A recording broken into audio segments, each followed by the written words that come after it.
Marcos Jr. nilaglag na ni Arnel Ignacio. Naku po, ito nagkakalaglagan na nga. Kaya pala parang nagtaka din ako bakit biglang tinanggal to. Etong si Arnel Ignacio. Yun pala, may mga nalalaman pala to mapatungkol kay Marcos Jr. At yan po yung mga pag-uusapan natin ngayon. At syempre, doon pa rin po tayo sa topic na bakit nakikipag-ayos si Marcos Jr. sa mga Duterte. Ako po, maraming mga eksperto talaga ang nagsasabing hindi maganda tong pinaplano ni Marcos Jr. At mukhang may magaganap na naman na malaking nakawan sa gobyerno. Oo, grabe, alam nyo, talagang patagal ng patagal itong nangyayari sa administrasyon. Parang pagrabi ng pagrabi. O, katulad lamang nito ha. O, hindi yan. O, yan o, katulad lamang yan. Nung panahon ng Duterte, yung mga involved sa mga droga na mga nasa gobyerno, nakukulong. Ayan o, nakikita nyo naman si De Lima at si Kerwin Espinosa na umamin mismo na siya ay isang drug lord.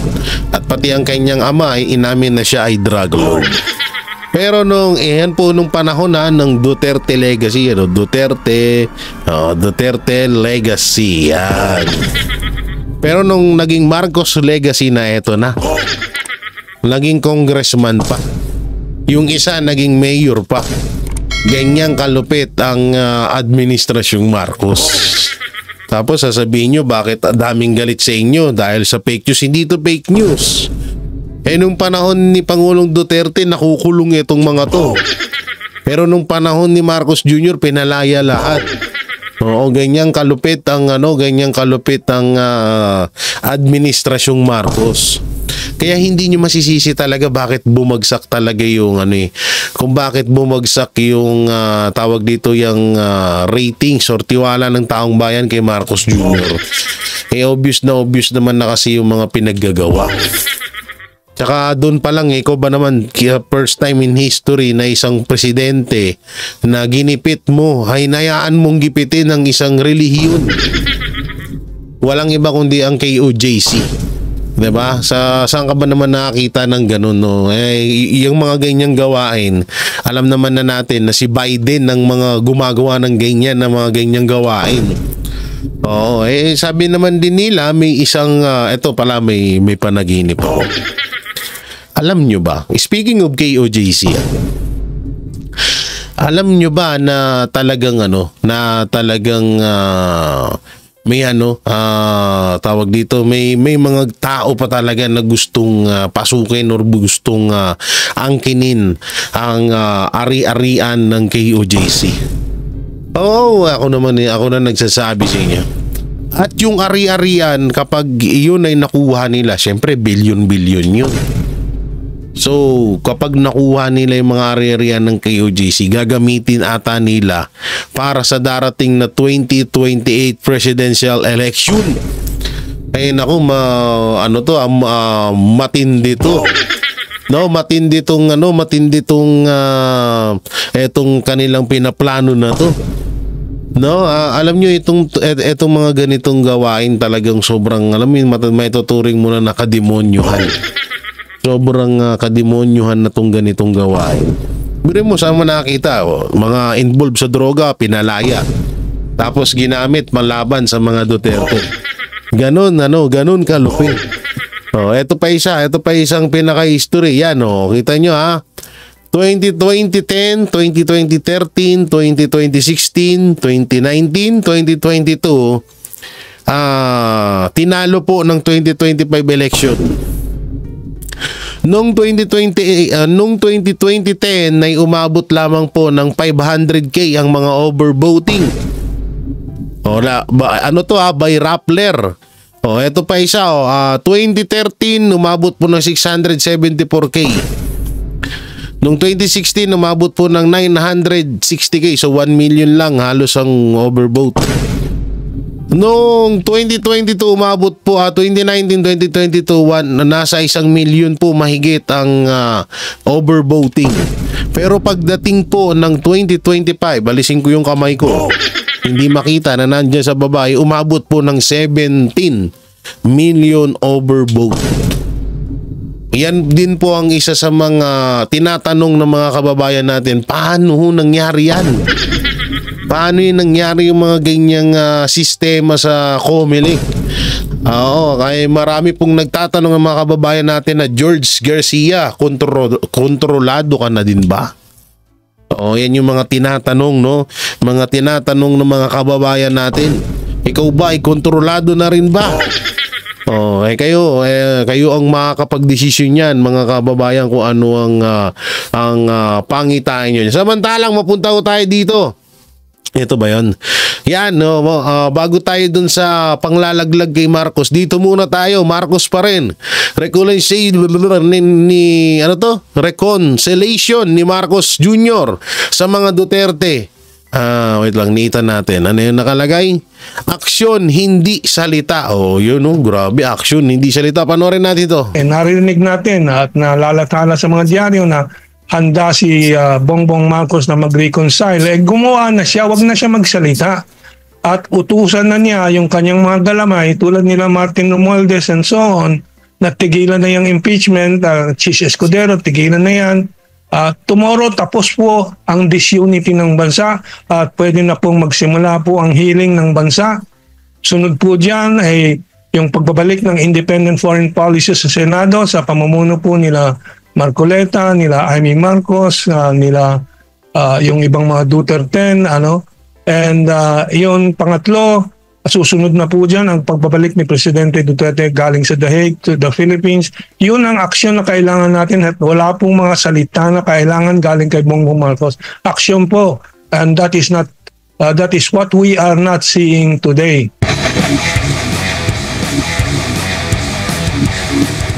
Sa tingin po ninyo, Kamentong, sino ba ang nanguna o talagang nagsimula nitong gulo sa politika ngayon? Well, alam naman po natin yung transition from Duterte administration to the BBM administration ay nagkakaisang bayan. May unity team at hanggang sa Enero po ng 2023, yung taon na yun, lahat po going smoothly, nagkakaisang bayan. At yung mga patakaran na minana galing sa panahon ni Presidente Duterte, yung legacy ni Presidente Rodrigo R. Duterte ay napapagpatuloy. Kapipirma lang noong Enero 2023 ng $23 billion financial package, investment package ng China sa Pilipinas. At buhay na buhay ang mga proyekto tulad ng Mindanao Circumferential Railway, yung South Luzon Railway, yung mga Kaliwa Dam, of course, tuloy-tuloy pa rin yan. So napakaraming mga proyekto po na... Wala pala akong boses, sorry. Hindi, alam nyo, natatawa kay Marcos talaga, yung sinasabi niya may kipagbati. Una, anak ng titing, paano may kipagbati sa iyo ang mga Duterte? Lalo na ang anak ni Pangulong Duterte. Dinala mo yung tatay nila sa Netherlands. Pangalawa, ini-impeach mo yung anak. So, paano mo masasabing may kipagbati? Alam mo, yung ano ni Marcos Jr. talaga, hindi natin alam talaga. Hindi alam nyo, eto tanong lang, may sapa ka ba? Hindi, tanong lang natin, may ano ka ba? May something ka ba sa utak? Kasi isipin mo, kung halimbawa sa mga anak ni Duterte, ni Pangulong Duterte na ikipagbati si Marcos Jr. Paano may ikipagbati sa iyo yung mga anak? Dinala mo yung tatay nila sa Netherlands. Balik ta rin naman natin. Halimbawa sa tatay. So paano ka may ikipagbati sa tatay? Ini-impeach mo yung anak niya. At siya mismo pinadala mo sa Netherlands. Kapilitan mong ipinadala dun. So parang nakakaloko lang, no? Ang lakas mong trip ni Marcos Jr. Ang sarap ka banding, oo. Handa na po, Pero nung Pebrero-Marso, pumihit bigla si Bongbong Marcos at bumalik po sa hawak kamay ng mga Amerikano. At lahat po ay gumuho na, nasira na, nawasak na.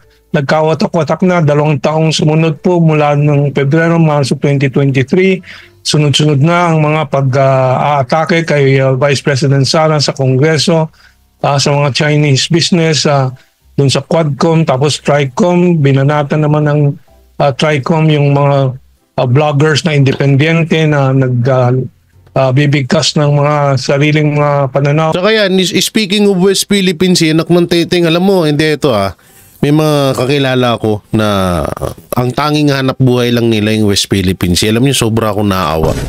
Simula daw talaga nung nahalal si Marcos Jr. at pinagtitripan niya yung China, yung West Philippines na yan, dyan sa Sierra Madre. Alam niyo, ano na sila? Nagpunta na ho sila sa Manila para lang magtrabaho. Gutom po ang inabot nila. Hindi, ito totoo to Gutom ang inabot nila. Kasi wala na talaga, hindi na sila makapangisda ng maayos. Para silang nagnanakaw, para silang kasi nung panahon ni Pangulong Duterte at nanggaling mismo ito sa bunganga ng sa bibig ng isa sa mga mangingisda na mas okay yung panahon ni Pangulong Duterte kasi nakakapangisda sila ng malaya.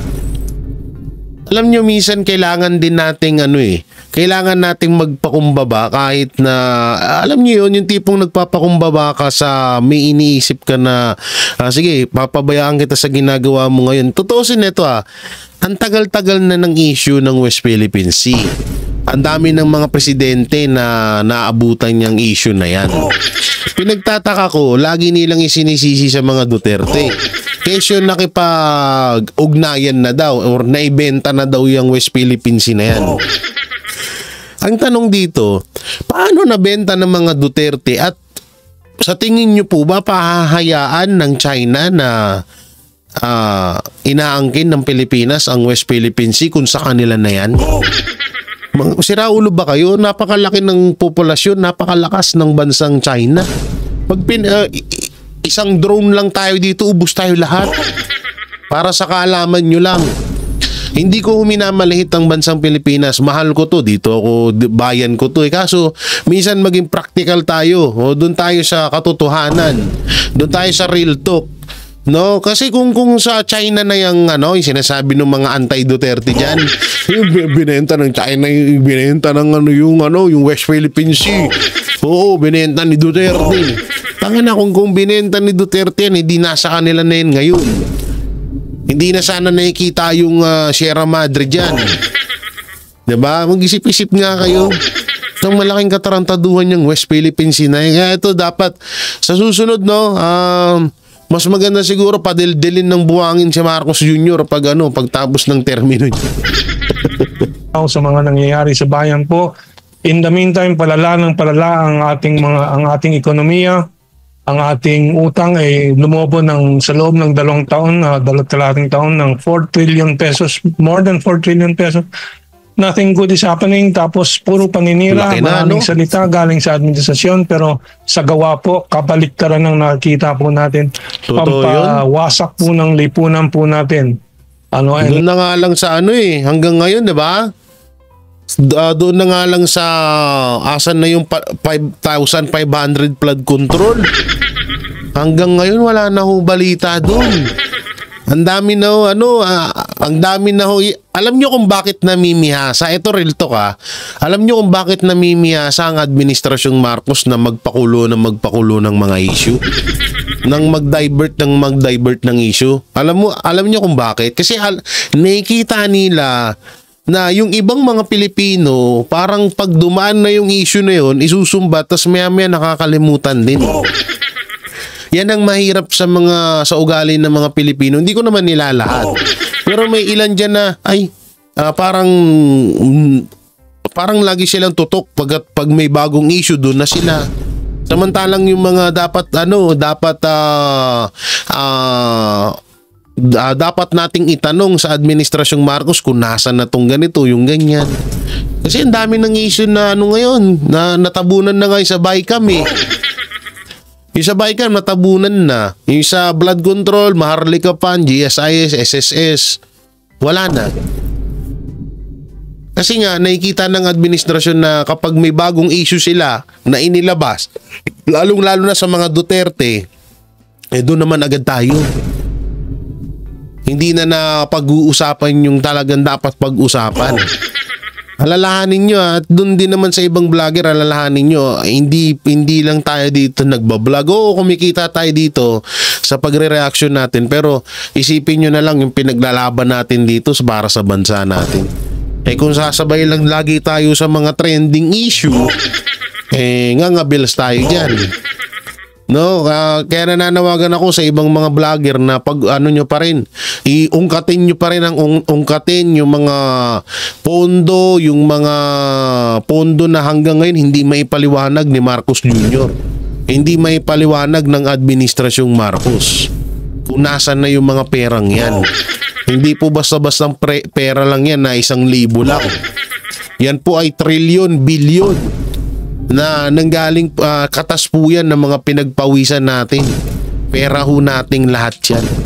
Kaya dapat lagi nating inuungkat yan. Now we are at a stage where the people have spoken. Ayaw nila yan. Kaya po kanilang pinanalo ang marami sa mga Duterte. At dyan sa Kongreso maraming tinanggal sa mga dating naghahari-hari dyan sa Quadcom, Tricom. So maybe we are beginning to see a new start.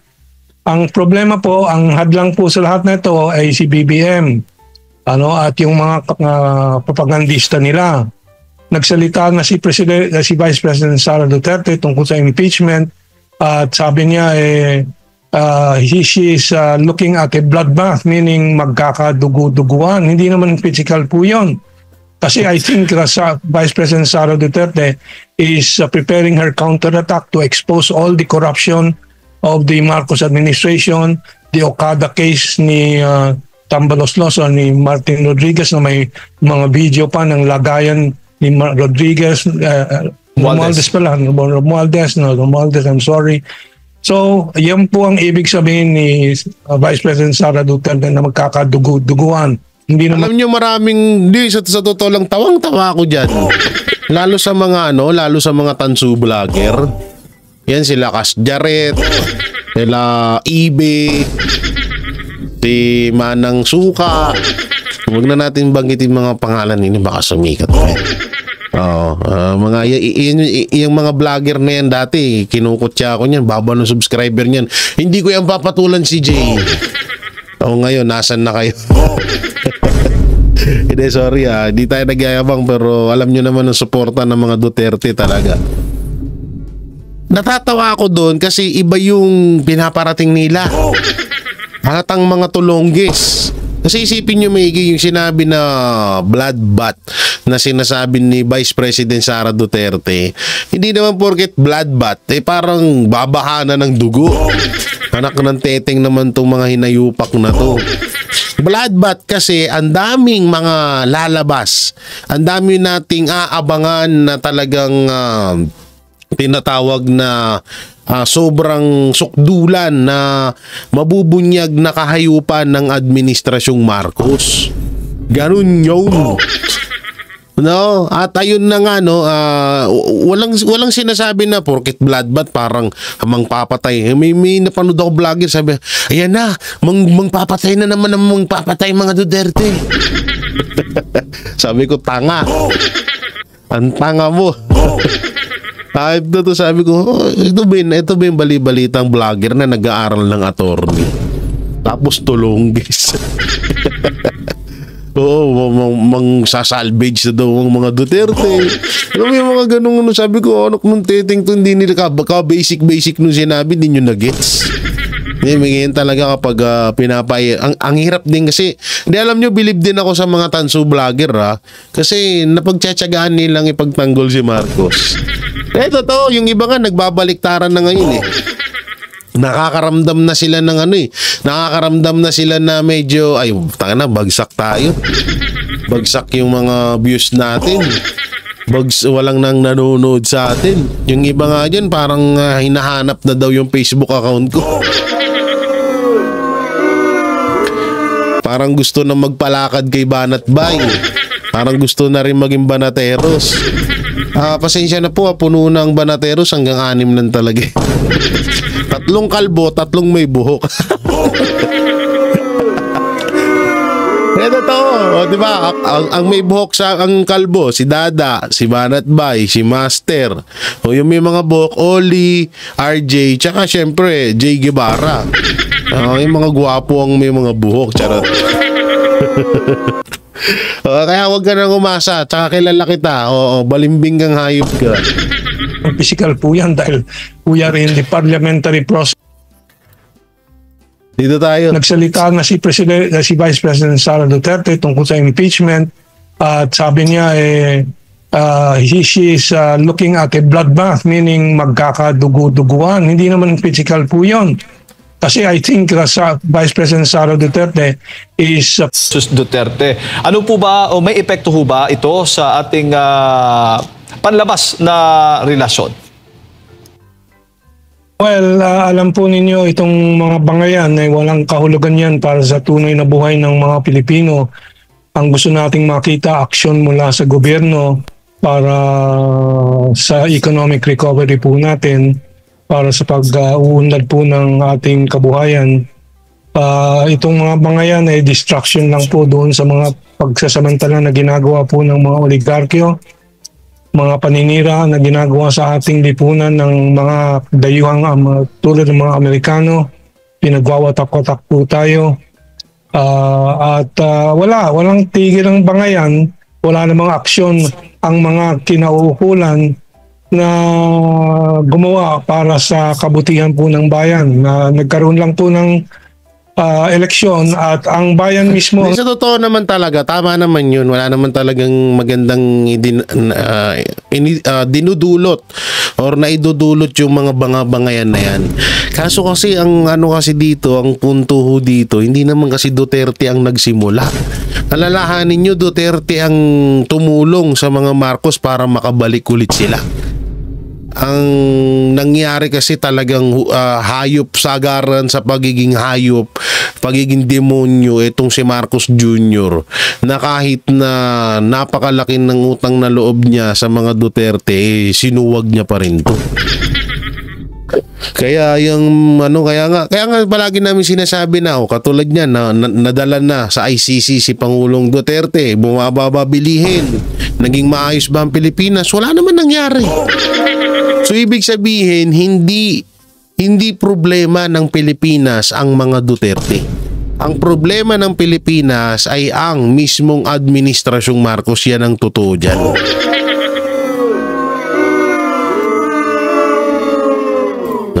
No? So ganun yun, no? Talagang ang problema diyan ang totoong problema ng bansa ay si Marcos. Kasi una siya nagpapalakad ng Pilipinas. Ba't tayo naghihirap ngayon? Dahil yung kay Marcos. Bakit walang mga trabaho mga Pilipino ngayon? Dahil kay Marcos. Bakit wala tayong mga bagong mga establishment, bagong mga projects dito sa Pilipinas? Dahil lang kay Marcos. Bakit ang taas ng bilihin hindi man lang bumababa? Dahil lang kay Marcos. Walang ibang dahilan yan, hindi rin kasalanan ng mga Pilipino yan. Kundi dahil lahat yan kay Marcos. Kaya ako naniniwala ako doon sa sinasabi nito ni Professor ni geopolitician analysis na si Sir Herman Chu. Talagang wala talaga na idudulot yung mga bangayan na yan. Nag-action na. Hindi na po salita lang. Ang bayan po ay bumoto para sa mga kumakalaban po dito sa inaction ng gobyerno ni Bongbong Marcos at mga panloloko ng gobyerno ni Bongbong Marcos. At ating inaasahan ng aksyon naman ng ating mga kinatawan na binoto po. Kahit po marami pa din pang mga question tungkol sa eleksyon, mga dayaan. But at least merong pagkakataon na makapag-aksyon sila yung mga napanalo po nating mga kandidato ng Duterte at ng mga sinuportahan ni Duterte at ni Sara. So we're waiting for action to happen. Opo. Sa tingin po ninyo, Kamentong, sino ba ang nanguna o talagang nagsimula nitong gulo sa politika ngayon? Well, alam naman po natin yung transition from Duterte administration to the BBM administration ay nagkakaisang bayan. May unity team at hanggang sa Enero po ng 2023, yung taon na yun, ay lahat po going smoothly, nagkakaisang bayan at yung mga patakaran na minanagaling sa panahon ni Presidente Duterte, yung legacy ni Presidente Rodrigo R. Duterte ay napapagpatuloy. Kapipirma lang noong Enero 2023 ng 23 billion US dollar financial package, investment package ng China sa Pilipinas, at buhay na buhay ang mga proyekto tulad ng Mindanao Circumferential Railway, yung South Luzon Railway, yung mga Aliwa Dam, of course, tuloy-tuloy pa rin yan. So napakaraming mga proyekto po na handa na po, ano? Pero nung Pebrero, Marso, pumihit bigla si Bongbong Marcos at bumalik po sa hawak kamay ng mga Amerikano. At lahat po ay gumuho na, nasira na, nawasak na. Di alam nyo, ang talagang sinimulan niya, kung matatandaan yung issue sa 84 million. Yung mga pagluwas-luwas ni Marcos Jr. sa ibang lugar. Nung ganito yan Ang natatandaan ko dyan, medyo okay pa si Marcos noon, mga panahon na yun. Kaso pumunta ng US. Nakipagkita kay Joe Biden. Naglakad pa sila, di ba? Munta nga silang dalawa. So, nun pag-uwi, yun na. Biglang nagkaroon ng playbook. Ang playbook, una, tanggalan ng prangkisa ang SMNI, si Pastor, ikulong, dalhin sa Netherlands si Pangulong Duterte at i-impeach si Vice President Sara Duterte. Ginawa agad yun. Sinaniban agad ng 13 na demonyo si Marcos. So pagsani, tinutukan na agad ang SMNI, tinanggalan ng prangkisa. Tapos si Doc Lorraine, si Ka Eric na nagtatanong lang sa kanyang pinsan kung nasan na yung 500 billion na pondo ng Congress, ng mga congressman. Ayun na, kinulong. Kinasuhan. Tinanggalan ng prangkisa ang SMNI. Tapos nilusob ang KOJC. Diba? 6,000 na mga pulis sa pamamagitan ng Diwata Torre. Si Diwata, nga pala, si Diwata to. Uy, kamusta ni si Torre kaya? Uy, Torre, magpasiklab ka. Medyo natatabunan ka na ni Claire Castro. Oo, medyo natatabunan ka na ni Attorney Claire. Tsaka ni George George Garcia. Aba, magpa-andar-andar ka, baka kalimutan ka na din. Alalahanin mo, ang dami mong kakaharapin ng kaso pag nawala na si Marcos Jr. Sa posisyon. Di pa ako tapos nga ni. So, alam nyo doon yun Pag uwi na talaga, yan na, grabe na si Marcos, parang nagsusuper saiyan na. Yung super saiyan na si Marcos Jr., super saiyan 14. Doon na, di ba? Ay, alam naman natin na history ni Joe Biden, kundi manira ng mga abuso at manira ng mga relihiyon sa sa Amerika. So ginawa ni Marcos yan. Diyan na nagkaleche-leche talaga lahat, sunod-sunod na. Talagang hindi na mapigilan sa pagiging demonyo si Marcos Jr. Oo, talagang alam mo yung kahit na laki-laki ng utang na loob niya kay Pastor at sa mga Duterte, tinablan niya yun.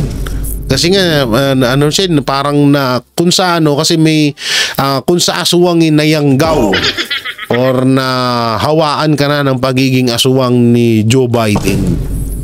So yung ginagawa ngayon kung magre-research lang mo kayo, yung ginagawa lahat ngayon ni Marcos Jr. ay ginagawa din noon sa administrasyon ni Joe Biden. Ganyan na ganyan, puro rin diversional tactic. Kapag nabibisto sila, magda-divert sila ng ibang issue. Ida-divert nila sa ibang issue para doon mabaling ang atensyon ng mga tao. So nakuha nga talaga ni Marcos Jr. yung galing-galing. Watak na 2 taong sumunod po mula ng Pebrero, Marso 2023 sunod-sunod na ang mga pag-aatake kay Vice President Sara sa Kongreso, sa mga Chinese business, dun sa Quadcom, tapos Tricom, binanatan naman ng Tricom yung mga vloggers na independyente na bibigkat. Yan, so napanood na natin yan. So dito tayo. Oo, dito tayo sa mismong main topic natin. Ito ba yun? Tignan ko nga. Oo, ay man, isa lang pala ito lahat. Mandate. Uy, bakit? Uy, sino yun? Bakit ang pangit nung siraulong? Sino yung lumabas na yun? Oo. So dito tayo sa video na to ni, eto nga no, alam nyo dito, ito yung isa sa mga pwedeng dahilan bakit naglilinis si Marcos Jr. sa kanyang gabinete. Nararamdaman ko, nasa psycho ko na itong ano bang pangalan nito? Si OWA. Ano ba to? Si Arnel Ignacio ay maraming alam to mapatungkol kay Marcos Jr. Nararamdaman ko kasi alam ko naman ito si Arnel Ignacio maging para sa akin okay naman yung performance nito Yun nga lang, hindi siya okay kay Marcos. Kasi nga medyo parang hindi siya kayang hawakan sa leg. So alam ko talagang may may something dito kay Arnel Ignacio kaya to ginaganito ni Marcos Jr. So panoorin natin. Inasag na ni dating OWA Administrator Arnel Ignacio ang kanyang katahimikan kaugnay ng umano'y hindi otorisadong 1.4 billion peso land deal. Alamin natin kung ano ang kanyang naging pahayag sa report ni Jason Rubrico. Kaya ako gulat na gulat na tinawag itong anomalous deal. So ito po ang katotohanan ng kwento. So kaya ako nagugulat sa mga pangyayari. Yan ang naging reaksyon ni dating Overseas Workers Welfare Administration o OWA Administrator Arnel Ignacio kaugnay ng kontrobersyal na 1.4 billion peso land deal, ang isyong sinasabing dahilan ng kanyang agarang pagkakatanggal sa pwesto. Ayon kay Department of Migrant Workers o DMW Secretary Hans Leo Kakdak, ang kontrata para sa pagbili ng lupa ay umano'y nag-bypass sa OWA Board of Trustees kaya't itinuturing itong hindi otorisado. Ngunit itinanggi ni Ignacio ang akusasyon at iginiit na otorisado ang nasabing transaksyon para sa pagbili ng lupa na layong pagtayuan ng isang accommodation center o halfway house para sa mga overseas Filipino worker o OFW. Ito pong pinag-uusapan natin, itong umiikot at sinasabing transaksyon, 2018 pa ho ito nagsimula. Ako pa lang IDA at ang aming secretary ngayon ay siya ang administrator. So naisulong na ho ito, naipropose. And then napag-usapan din ito sa Senado. Nung ako ay nag-apila kung paano akong magkakaroon ng flexibility sa funds. So we've worked with the DBM, the Department of Budget and Management, na nagbigay sa amin ng guidance kung paano magkakaroon ng modification ng funds namin. So sinunod namin ang lahat ng mga requirements at ito ay nakapasa, nabigyan kami ng Special Allotment Release Order. At nagtuloy-tuloy ang proseso hanggang sa na-acquire yung lupa. Taliwas sa pahayag ni Kakdak, sinabi ni Ignacio na nagsumiti sila ng report sa Board of Trustees at batay sa kanilang dokumentasyon ay walang nilabag na proseso sa pagbili ng lupa. Aniya, nasunod ang lahat ng kinakailangang requirements. But let me tell you, to the OFWs I have been serving, hindi ko kayo pinagtaksilan. Ginawa ko lang ito para sa inyong pagmamahal at wala po akong kinita dito. Walang ganun ito. Because Land Bank po ang nag-assess nito. As our government financial institution, it's the Land Bank who assessed the value and it is exactly the amount that OWA paid. So, hindi ko maintindihan kung bakit kailangang araw-arawin ako, nakaliwat kanan, nakausapin kayong lahat, na paulit-ulit sasabihin na may anomalya ang aking ginawa. Samantala, itinalaga na bilang bagong OWA Administrator si dating Migrant Workers Undersecretary Patricia Yvonne Kaunan. Matatandaan si Ignacio ay itinalaga bilang OWA Chief noong 2022 sa huling taon ng administrasyon ni dating Pangulong Rodrigo Duterte. Para sa Diyos at sa Pilipinas. Ganun na nga, no? Eto nga yan. Unang-una, yung pagpasa ng 1.4 billion land deal ng OWA. Pwede nyo po akong i-correct kung ako'y nagkakamali. Di ba bago maipasa yan pinipirmahan ng Pangulo yan? Di ba? Yung deal na yan. Di ba may alam ng pinakamataas diyan sa deal na yan? So kung halimbawa man na may ganyan nga, dapat ang unang tanungin diyan si Marcos Jr. Kung halimbawa kung totoo yan at kung bago muna may pasa yan, dadaan muna sa presidente. Ang inaalala ko kasi dito kay Arnel, alam mo, kung mapapanood man to ni Arnel Ignacio, hanggat maaga pa, kung ano yung mga nalalaman mo, ilabas mo na. Kasi eto nga yan dito ko na pagtanto yung pagpaparesign sa mga cabinet secretary ni Marcos Jr. Nakapaghinala ako na hindi kaya ito ay para lang sa isang matinding propaganda na naman laban sa mga taong maglalabas ng kung anumang tawag dito na kung anumang kabulastugan na ginagawa nila. Kasi hindi rin to biro si Arnel Ignacio. May alam at may alam to. Ako na nagsasabi sa inyo dyan. Ako na ang nagsasabi sa inyo na may alam to. Tsaka ito dumaan naman daw sa tamang proseso. Pero bakit hinahayaan, katulad na naman, bakit hinahayaan na sirain siya? Diba? Ba't hinahayaan na sirain siya dito mapatungkol dito sa na to? Ito yung mahirap Kapag ayaw ka ng administrasyong Marcos, pag nararamdaman nila na tagilid ka, hindi ka nila ka isang bituka, hindi ka katulad nila na kapwa magnanakaw, talagang kanselado ka. At kapag medyo may hawak ka ng mga ebidensya laban sa kanila, ang ending ganito. Ganito ang ending niyan na parang lumalabas dyan na ikaw ay gagawing masama sa taong bayan. Tsamba mo, Arnel Ignacio, dahil may mga mainstream media. Hindi agad-agad naniniwala ang mga tao sa mga pakulo ng gobyerno ngayon, hindi katulad noon.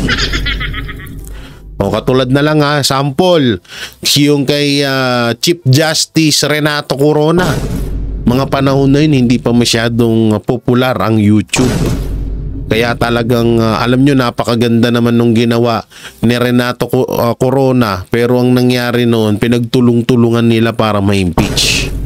Tapos after 10 years, patay na siya.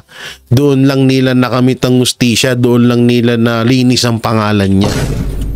Yan ang hirap. Alam nyo, kaya napakalaking tulong ng social media. Kaya ginigipit din kami ng mga vlogger kasi nga dito talaga nalalaman yung katotohanan. Kaya ako, payo ko sa Arnel Ignacio, kung ano man yung mga nalalaman mo, ilabas mo na. Unahan mo na sila. Kasi baka mamaya, pagtapos nito, nasunod-sunurin ka ng issue, tsaka mo lang yan ilalabas, sasabihin na naman nila yan, ginagawa mo lang yan kasi para madepensahan mo lang ang pangalan mo dahil dun sa mga isyong yan. Kaya kung ako sa'yo, hanggat maaga, ilabas mo na yung mga nalalaman mo at talagang baka mas kabilibang ka pa ng taong bayan. So palakpakan mo na. May isang video ako dito na ito panoorin natin to. May sinasabi dito si ito, puro daw ngawa si Attorney Vic. Panoorin nga natin. OIC, not acting secretary. Kasi ibang kategorya yun. But humanly possible. Wait lang. Ayoko na siyang panoorin na nabubisit ako. Wala siyang kwentang panoorin. So yun mga banateros, mga kabiyaya, anong may kukomento nyo sa mga napag-usapan natin, comment nyo lang po dyan sa baba. At syempre, don't forget to like, share, comment, and subscribe sa ating YouTube channel. Pipindot na lang din po yung bell button para lagi kayong updated sa ating mga video araw-araw. At mega love shoutout dyan sa lahat ng OFW here abroad sa patuloy na pagsuporta sa Banateros Brothers, syempre sa SMNI, at kay Pastor Apollo Siki Buloy. At syempre sa ating mga mahal na senior citizen yan na patuloy din na sumusuporta.